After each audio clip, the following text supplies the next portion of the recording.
Also, don't forget to click like, share, subscribe button, and notification bell for more updated videos. Hello guys, welcome to my channel, Pax TV. This channel is for different educational videos for teachers and students. So for today's tutorial, tuturuan ko kayo on how to remove background in your photo.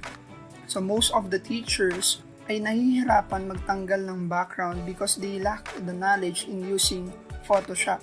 But today, tututunan natin yan at magagawa natin yan in just 5 easy clicks on your mouse. Okay, so let's begin. So, ang una natin gagawin, pupunta po tayo sa ating browser. At dito sa browser, click lang tayo ng bagong tab at type nyo ang remove.bg/upload. Yan. Then click enter.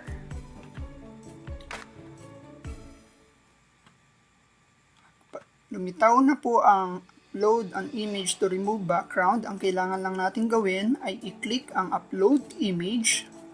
So, i-upload natin yung image na gusto nyong tanggalin yung background. So, in this example, we will be using the picture of Secretary Leonor Briones. So, dinownload ko to kanina para maipakita ko sa inyo. So, click natin yan. And just simply hit open. So, i-upload niya yan. And after uploading, hihintayin lang natin.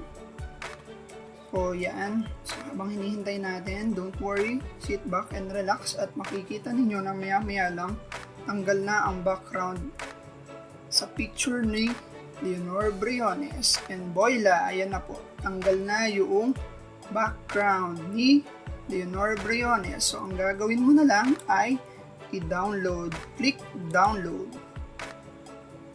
Then, click here. Show in folder. And voila, meron na po tayong picture ni Leonor Briones na wala ng background. And in addition, bigyan ko pa kayo ng tips. Pakita lang natin na bukod sa pagtanggal ng background, pwede rin nating palitan yung background dito ni Leonor Briones. So, pakita ko sa inyo. Click lang natin tong edit at maglilitaw ang iba't ibang template for backgrounds na pwede ninyong gamitin. Yan, click tayo ng isa. Kita lang natin. So, yan, nakita nyo? Nagpalit na ng background yung picture ni Leonor Briones. Actually, you can also select your own background na desired niyo. I-upload nyo lang siya, then just simply hit download and meron na kayo agad instant na picture na wala ng background. So with that, thank you and I hope na may natutunan kayo. Again, don't forget to hit like, subscribe, and notification bell for more updated videos. Thank you and goodbye.